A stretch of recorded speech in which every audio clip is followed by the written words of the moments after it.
for PC, you'll need to press Alt to hover over your abilities to read this, as opposed to the K screen. If you press K, there's a little reminder text, I think, or we're adding that to help you remember what to do. And for consoles, you can D-pad up to navigate over these as well.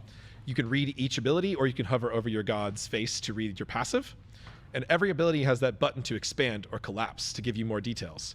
When you expand, you get a whole bunch of very specific, functional, long description bullet points to help clarify additional things, tell you projectile pass-through rules, tell you immunity rules, things that were always hidden from players in Smite 1. As you can tell, I'm just so stoked. Yeah, so stoked. Sorry not to curse on I love the color coding here. Yeah. And we have color coding to show. We have color coding for soft CC, hard CC, damage, buffs, debuffs to show you like what's damage, what's buff, what's debuff. We have unique CC icons to help you see all that. We have range, radiuses, cooldowns. We have multiple ranges and radius for things that have multiple things. Like we tried to, for the long description, be like everything you might want to know is in the long description. But for the short descriptions, people can just get a really quick look and it'll default to short and you can toggle between them. So it's been great. Like literally just yesterday, I was like, I need to know this small detail. I was like, I'm in game right now. Let me just check out the long description instead of alt tabbing and going into like my spreadsheets. Yeah, we've been using that a lot. They are pretty definitive as much as we can. And please, feedback on them. If you feel like something's missing,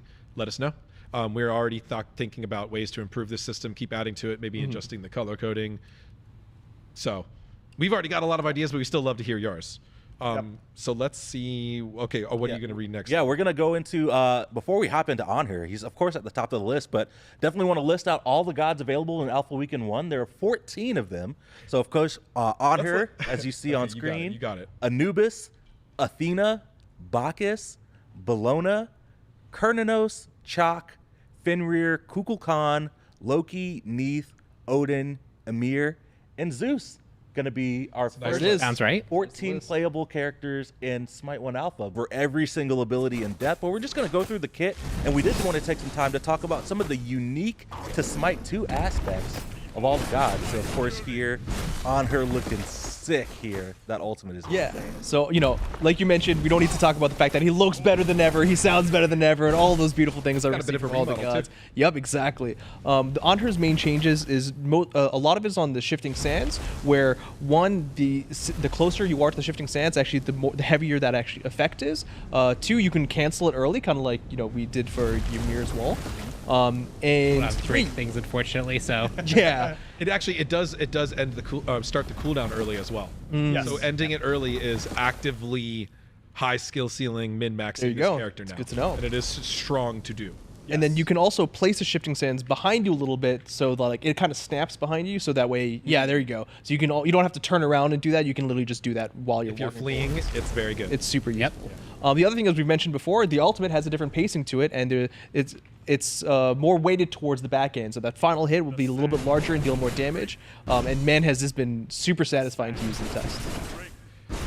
It feels so good. Right. I love it. The anticipation of that final shot, and it's got more range now than it used to have, and that has felt really, really strong for him. Anhur is truly feeling better than ever. Oh yeah. Between being able to manipulate your pillar a little bit better, your pillar being even stronger in general, and then this ultimate is just crazy. Look at those effects on that pillar fade in and fade out too. Yeah.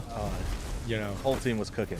All right. I wish we could spend an hour. I know, right? AJ, I feel like I got to throw to you for Gubis. Oh, we're gonna. Okay, have to. Sure. I'll take it. Well, just real quick, just the super temp. Obviously, we're in switch class and doing command stuff, so passive meter stuff like that. They're overriding on top of each other. Vision slots, stuff like that. Stuff that would be there in normal games, we can address. A lot of that is specified on the patch notes too. Which characters are intentionally missing passive meters or have temp passive meters? Which characters don't have updated icons yet? We do intend to uptate all of that. For everyone. So if it's not there, and you're also getting a little bit of a preview build, so you're seeing some things that won't be in the alpha. But yeah, good looking out, Clumsy. All right, so Gubis. Let's see the kit first.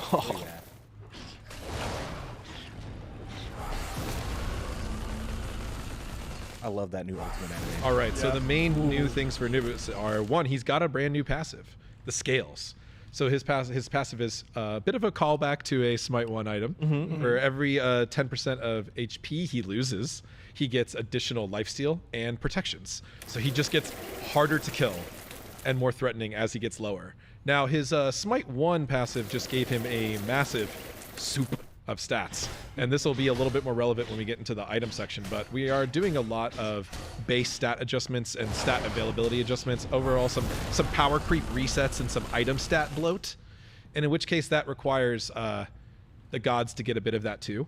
So like some things might look like, oh, that's a very like maybe a more specific set of stats or stats in a different number, but they are generally really powerful in the new context. Yes. Specifically lifesteal, which we'll talk about a little bit later. Him being able to get this additional bonus lifesteal for free is really strong. And him getting the extra protections makes him hard to take down even when he's max DPS build. The other big change is the ultimate. Had a similar rework to Anhur, except the big change with Anubis is his is front loaded. So if you watch closely, that first hit of that burst does a significantly larger tick of damage. What is it, like a 6x ticks? We calculated it out to do as much damage as it would have done if he was just ticking the whole time the animation takes. Right. Yep.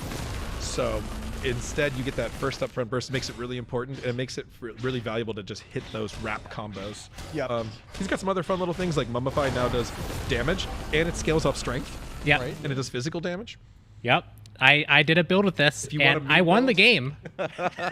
Did your team win the game too, or just you? I was doing damage because, again, like, we'll get into it when we get to items, but there is a lifesteal physical item that actually is very good to splash on him because it just actually helps him do the surviving that he wants to do more often. Every god's basic attacks, whether they deal magical or physical damage, have 100% strength scaling and 20% int scaling. So if you buy full strength on Gubis, your basic attacks are hitting just as hard as any strength character. It's just the things in their kit that make them have attack speed stims or protection shred that essentially make them even better carries. But Hey, if you stun, you get like 2 free crits. it doesn't mean you can't carry Gubis. Some of these builds are memes, but we wanted to have more meme builds and more viable builds. Player creativity, I don't think you can't have more viable builds without also having more meme builds. True. Right? True. I think those things go together. All right, let's talk about Athena now, the goddess of wisdom. Pawn's gonna get us set up here. Yep. Take it away, Pawn. This is one Oh, yeah. we're working on. Yep. So Athena, the first big thing that you're going to notice is with Reach. Actually, we'll just go through the kit real quick. Go through all that stuff. We'll get to mid lane. Things should look pretty familiar here. We got Reach, the passive, charge in, hit. We got Taunt, which the bots will not taunt. So But they're taunted. yes, they are taunted. You can see it there. And then we'll get a Oh yeah, we need an ally. 120. Another cool thing you can see as well is that anytime an enemy is hit, you'll see the damage text fly in, and the reason why I'm pointing that out is it has a symbol for physical and magical damage. So right there you can see the little swirls. That's magical damage, which gives you kind of a preview. There's physical damage with the swords. Nice. Yep. Keep an eye on that, everyone. Yeah, so Athena, the main changes for her are with her ultimate. So her ultimate ability now actually provides an immediate shield to the target, and whenever you actually teleport to a target, when they die in Smite 1, they actually go straight up and down in place. Your Athena does. You actually go to the target, and the main reason we made that change was we wanted to make sure that this ability is meant to save someone on your team, and there's a lot of situations where ulting someone at low health, the mitigations just didn't really help them. They were going to die anyway. Or ulting someone low to try and save them. If they did die, you're now not joining the team fight, and you're unable to help the rest of your team. This just makes the choice much more straightforward, much less metagamey in how you want to try and approach it. You're really using this to really save your teammate, come in their clutch, and then join the team fight and taunt everyone and help in the best ways you can. Aside from that, obviously Reach, a really, really powerful tool in regards to like a Polynomicon jungle build for Athena in Smite 1. Well, it's can crit. And it, again, all basic attacks work off strength. And so we've had builds where Athena is really utilizing that reach to just absolutely throw these huge reaches that just do a ton of damage. And similarly, her 1 actually scales off strength as well. So your charge in and 1 actually can be a really, really high burst combo with strength itemization. So you have a lot of build opportunities available to you. And the 1 is faster charge now. Oh, yeah, that's right. That's true. We also made the 1 a faster charge. You should be able to notice that's a lot quicker of a pacing. And she doesn't turn to a giant ball of light when she dashes. She actually has like a true dash animation, so she's always present on the field, which I think is just a nice touch. We have a lot of these nice touches all over all the god kits, but Looks really good. Yeah. And her shield's like a fidget spinner now. oh yeah. Yeah, I was looking at that. It just rotates. That's sick. Me as Athena just I know, doing right? that Just all the spinning the time. shield. Yeah, no way. Oh my goodness. Spammable ability. It's a small I know, thing. right? We also DJ just Pawn is the spin king. He's always spinning something. it's been really fun working with the teams and getting also a whole bunch of we should move on, but we also got we got an owl that appears right underneath her. Just like a nice little nod to Athena. Or tie-in, yep. Yes. Just a lot of really small touches all over the place. I'm sure We're really players excited for will you guys to notice see this that. as they hop in tomorrow. Yeah, absolutely.